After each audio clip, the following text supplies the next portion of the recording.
She asked the following. She said, the thing is, do I have a choice before I act, or in this case, react, to transform the thoughts and feelings?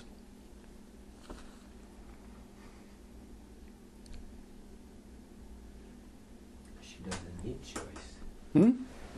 She doesn't need choice. Just awareness, and then there's no chooser. Because her awareness will allow for anything, but will show where life needs to flow. Or Okay. So suppose you lost your temper now. You reacted. Okay. Now, what she's asking is, do I have a choice before I react? before she reacts, well, she can become aware that that is not her, and then she can not let She her can. ego just... But does she have a choice before she reacts? Okay, explain. Well, I said before, she's angry, right? Mm-hmm. She's acting angrily, right? Okay, so she can go with her feeling, feel the anger, and ask why she's feeling angry. Okay. Go inside of the anger. Okay, so she can go You're saying inside of the anger, but turn could she help herself from reacting? No. Can she help herself from reacting in a positive way or against towards the anger? No, just she became angry. She reacted. Did she have a choice in that reaction? You mean reacted by the feeling or reacting to the anger? Before the anger. No, Like no, I get no, no, angry at you, so I react. I say something. Yeah, you reacted. Okay, you reacted. You got angry. Your question is... You get upset. Can she have Did you have a choice? Yes. Your body. I believe you have a choice how you act to the anger. But isn't a reaction, listen to the word, reaction is an unconscious act. You're powerless. I don't Hmm? think you have power. Because it's instinct. Like you act and then you go, And then you go, yeah. I right. think you have no power. You're powerless. See, you are powerless. See, this is to be understood here is that all reactions are unconscious. Therefore, at that particular point of reaction, we do not feel as if we have a choice because it's an automatic response. Okay? If, for example, let's say, gee, you've been badly abused as a child, or maybe you've been raped, or whatever, right? And something happens that triggers that memory. You react. At that moment of reaction, you don't have a choice, not because there is no choice, but because it happens so fast, you don't even know you are reacting. Because it's frozen inside you, an emotion, that it's a memory that hasn't been released, hasn't been resolved, is an emotion that's frozen. A frozen emotion is unconscious. And therefore it is triggered very easily by anything that reminds her of it. You see? And it becomes like a threat. So there is a reaction. That reaction can't be helped. Bert, could you not, as that is happening, Mm-hmm. would you not become aware of the happening as it is happening? Yes. Now, that's right. That you can. That you can. And as a matter of fact, that is the whole point. You see? You react, but the moment you react, and let's assume that you've been growing in awareness and you're beginning to understand, you can, right after a few seconds, oh, look at me, I'm going insane here, I'm losing control, right? I'm not being aware. The moment you become aware of the insanity of the ego acting that way, that very awareness itself becomes a different matter altogether.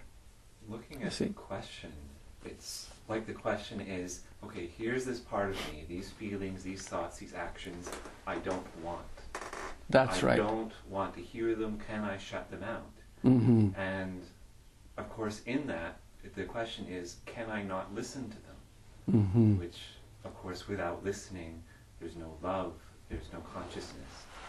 So the question is, right. Can I be aware can I reach happiness without being conscious and allowing all these things in the totality that is me? Yeah, And the answer is no. that's right. The answer is no. Yeah. So we go back to what we were saying, the listening part. Okay?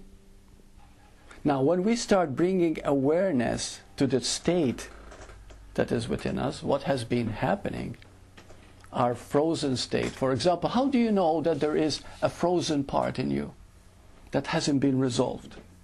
When you have aches and pains, or you have symptoms. Yeah, you do have symptoms, but symptoms could come from many different areas. You know, if you could have been an athlete and fell a couple of times, or you could have, it could be many. No, but there is a way to know when there's something frozen in you. The heaviness in me, like it's a guilt. Like That's right, it's a guilt.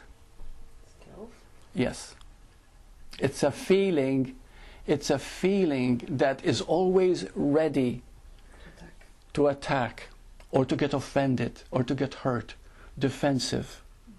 Always getting, the ego is always getting bruised for no reason at all. If somebody laughs, even behind your back, are they laughing at me?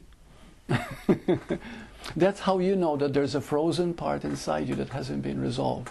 The ego is always looking out for some threat to its survival. You see? And it's always defensive.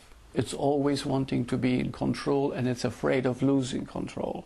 And incidentally, all forms of insanity, okay, whether it's very totally dysfunctional or in a mental home situation, all of it is the fear of losing control and the thought of having lost it.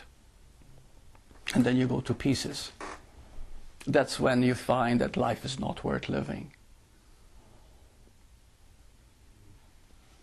So this particular question here, the reason I brought it out is because it's such an important one, and it has been asked quite a few times. Because the one thing that I often say is always experience through the body whatever is going on inside you. Do not judge it as wrong, but let it move. And when you let it move, it's no longer frozen, right? It's moving. And the moment it starts moving, it starts healing. I had a woman recently, and she's quite knowledgeable. But when she was lying down, because I do hypnotherapy, when she was lying down, she went into a lot of pain, and she said there's so much anger. And I said, okay, be angry, And she said, well, I'm going to start yelling, and I started screaming. I said, okay, yeah, scream if you have to. And they allowed her to be herself. Well, the moment she felt that she could be herself, she began to feel already okay.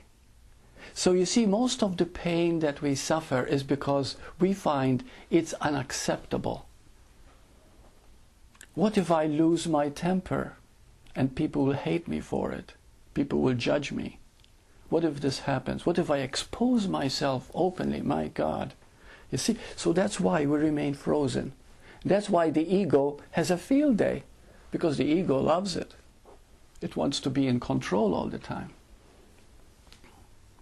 But you see, when you allow yourself to be vulnerable, the moment you allow yourself, because the miracle says it beautifully here, it says, the moment you allow yourself to be vulnerable, you are invulnerable at that moment. See, this is so an incredible thing, because that's what love or openness is. It is the willingness to be vulnerable. And so she allowed herself to be vulnerable. And she went through the whole thing. And she had a wonderful experience. Wonderful. It was so high, the experience, that I was high after. Really, it was great.